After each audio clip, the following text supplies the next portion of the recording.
Yeah, for all you quote-unquote conspiracy people out there, this is actually the Stern School of Business famous graduates. Stern is basically in construction. They're competitors to Trump, right? At least they were. They are still in New York. But if you look at this list, it's from Stern School of Business, like Edward P. Gilligan. And I'm just doing this on my cell phone real quick. You know, president of American Express. You got the CEO of Echo Labs, Dan Schulman.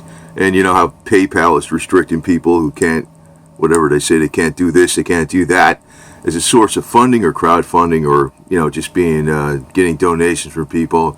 Visa. You also got Lawrence Tisch, U.S. media mogul, billionaire, president, CEO of CBS. Okay, also a founder of Aegis Pharmaceuticals. Now, there's no cloak and dagger type stuff like you're talking about with the Yale Skull and Bones. Here's Rothschild Bank. Edmund D. Rothschild. Yeah, I worked up there before I was in the Marine Corps. So, and I actually got a family member who was involved in their construction, and he died, but he gave $60 million to each one of his kids. So, that's not even a lot of money compared to the kind of money these guys got. But I have been involved in a lot of stuff, even with private placement platforms involving billions of dollars. And, I kind of played around in this stuff here for a while, on YouTube for a while. But this is an interesting, you can just look it up. It's the Stern School of Business. And, you can make a conspiracy out of it. But the thing is, they are very socialistic leaning, if you want to call it that. They have their vision of the world. And that's the way it's going to be, basically. Ira Reinhardt, AM General. So, and, the little plebes that work in YouTube are bowing down to this stuff, too. They are, I'm not really sure how the tech giants figure into the scheme of things with this stuff, but I'll guarantee you most of the influence being pushed on the tech giants is coming from out of New York. Guarantee it. 100% guarantee it. The liberal socialist influence, actually, if you look back even to the Revolutionary War in 1776, the one area that none of the assets were confiscated unless there was some middle class, vendor or something. All the elitists in New York City back in the 1776 during the Revolution, none of their stuff was confiscated by the British. And that is because they always had ties to the crown, even from the Revolution to this day.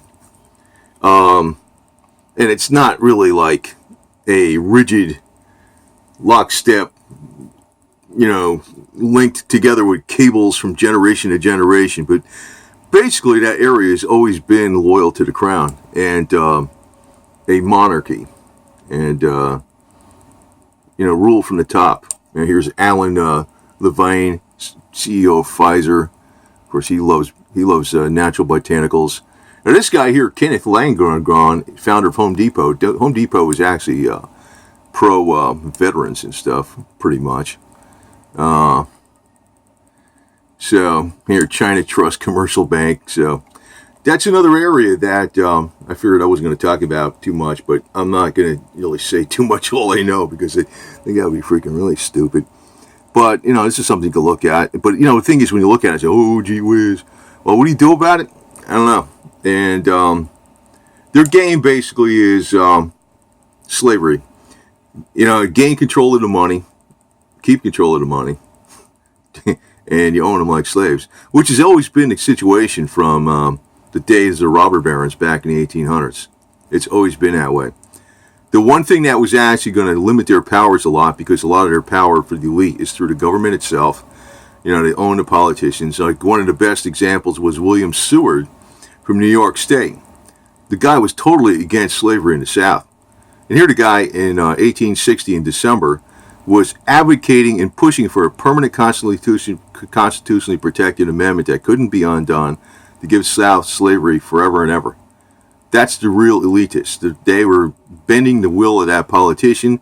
It actually made him introduce a bill totally against what his personal beliefs were. In other words, that's one of the probably main things YouTube is pissed off about. But honestly, what's going on is that the stories that have been told in past history have been incorrect, and whatever the heck I don't even know if YouTube is YouTube anymore, if it's ChinaTube or whatever the hell it is, because it's not even New York influences all the way. It's also outside influences. But they have become a ruling authority to their own, and the only thing they're dependent upon is electricity. Without electricity, watch what would happen to the tech giants. And if we ever have a power failure of extended proportions, which actually our electric grid is freaking very sensitive to problems that could possibly arrive, could be false flags, they'll be done too. And there's a lot of things on the people on the top. They're very, very, very fragile. In the normal running things, a way of running things, they're not. But basically, they're very, very, very fragile. One event can actually change the market values of prime real estate from exponentially high to exponentially low. So that's just how it works. But anyway, just figured to point this out. This is and I really don't have nothing against. I think the Stern family's a force of good. But the deal is that the heavy hitters actually a lot of times maybe they are well-meaning too. Thing is, when you get too much power in the hands of a few people, it never comes out that good. It's they become micromanaging dictators. And actually, that's the problem with freaking the tech industry today. They are micromanaging dictators. They micromanage everything we can say and do.